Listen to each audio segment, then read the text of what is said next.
Olá, nono ano, essa é a nossa videoaula número 7 de História.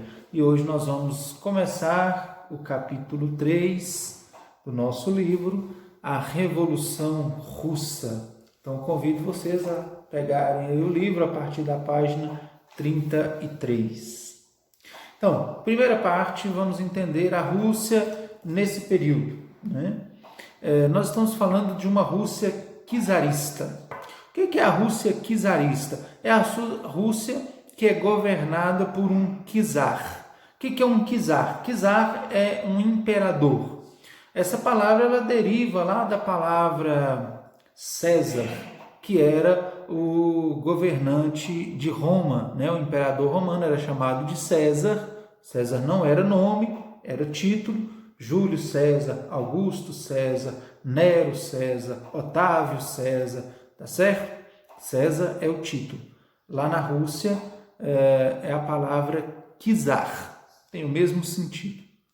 A Rússia, nesse período final do século XIX, início do século XX, ela tinha um território de 22 milhões de quilômetros quadrados e uma população de 170 milhões de habitantes, ou seja, era um grande país com uma grande população.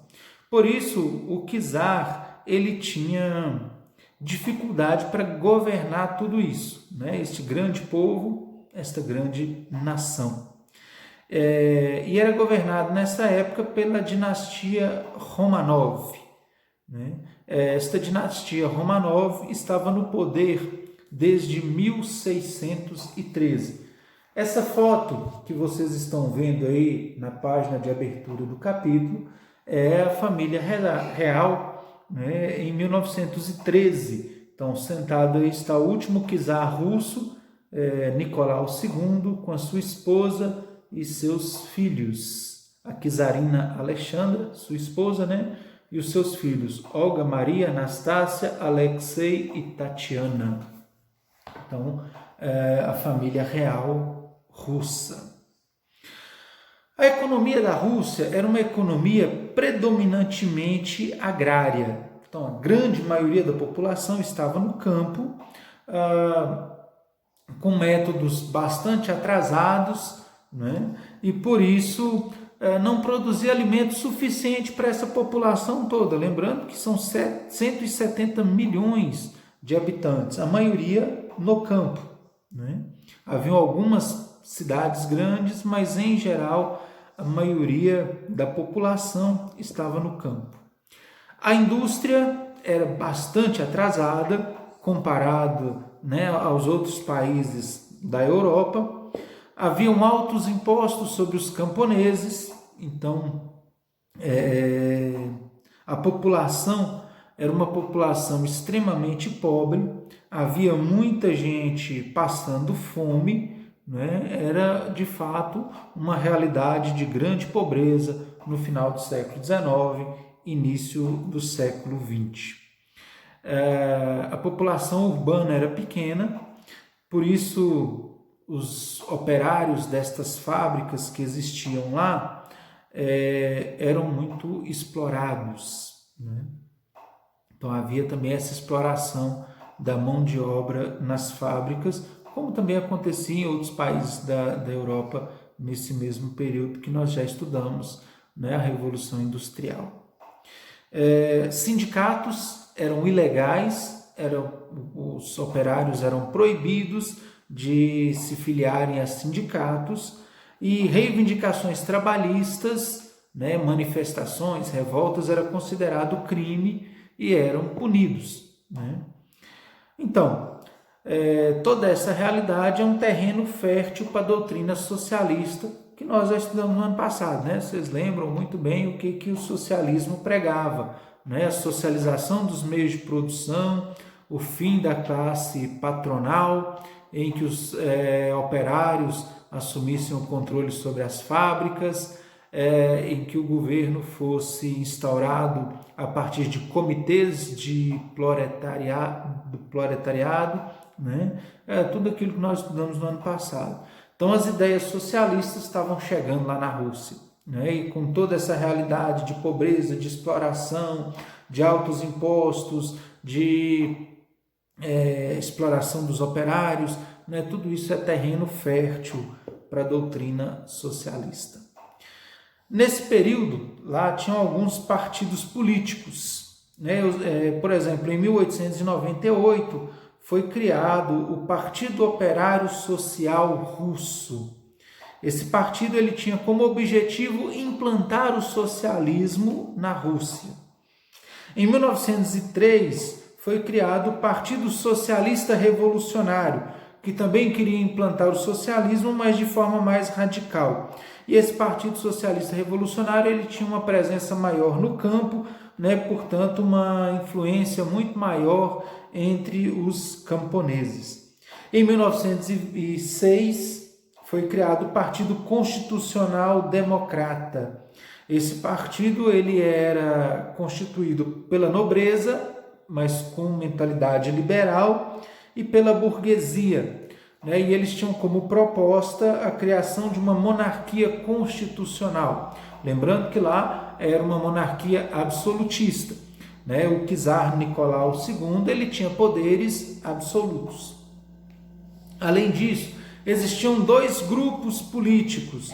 O primeiro deles eram chamados de mencheviques. Os mencheviques eles eram minoria, né? E eles pregavam um processo moderado para a implantação do socialismo, né? Eles diziam que primeiro deveria acontecer uma revolução burguesa, para depois acontecer a revolução socialista, como tinha acontecido a revolução burguesa na França e na Inglaterra, como nós já estudamos, né? Então, a França teve a sua revolução burguesa, a Rússia também deveria ter, antes de ter a revolução socialista. E havia também, não existe a forma verbal haviam, tá? Falei errado aqui. Havia os bolcheviques. Os bolcheviques, eles eram maioria, né? Os bolcheviques, eles eram mais radicais do que os mencheviques. Eles queriam já direto a revolução socialista. Os bolcheviques, eles eram liderados por um cara chamado Vladimir Lenin. Gravem esse nome, essa pessoa, porque ele vai aparecer depois aí nos livros de história, certo? Em 1904, a Rússia entra em guerra contra o Japão e perde essa guerra. Isso aumenta ainda mais o descontentamento e a insatisfação da população com as políticas do czar Nicolau II. Houve uma manifestação no dia 22 de janeiro de 2005 por causa disso, né? Porque toda vez que um país perde guerra, né, ele tem grandes prejuízos econômicos e quem acaba pagando tudo isso é a população, né? Então houve uma manifestação em 22 de janeiro de 1905. Essa manifestação ela foi reprimida com muita violência, tanto que esse dia, 22 de janeiro, ficou conhecido como Domingo Sangrento. Depois dessa manifestação, tiveram várias outras, né, que duraram até 1914. Então, todo esse período foi um período de grande tribulação, né, de grandes manifestações no campo e na cidade. Os operários das fábricas criaram uma associação chamada de Sovietes. Gravem esse nome porque ele vai voltar depois na matéria, né? Os sovietes eram associações de operários. Você lembra que eram proibido haver sindicatos, né? Então eles se organizaram em sovietes. Daí que vem União das Repúblicas Socialistas Soviéticas. Mas isso é assunto para a nossa próxima videoaula. Mas só para adiantar aqui para vocês, né? Em 1914, a Rússia entrou em guerra contra a Alemanha. Nós vimos no capítulo passado, né, a Primeira Guerra Mundial. Então, a Rússia entrou na Primeira Guerra Mundial. Ou seja, o país já estava pobre, a população faminta, insatisfeita, cheia de manifestações populares. Nicolau II inventa de fazer guerra contra a Alemanha. Por quê? ele fazia parte da Tríplice Entente, como nós vimos no capítulo anterior, certo? E a Rússia, mais uma vez, fracassa na guerra, né? E ela perde territórios para a Alemanha e o povo fica mais insatisfeito ainda, né? O czar Nicolau II é obrigado a renunciar, ele renuncia, né, ao trono e é formado um governo provisório. Isso tudo aconteceu no ano 1917, que é quando eclode a Revolução Russa. Mas isso já é assunto para a nossa próxima videoaula. Até lá.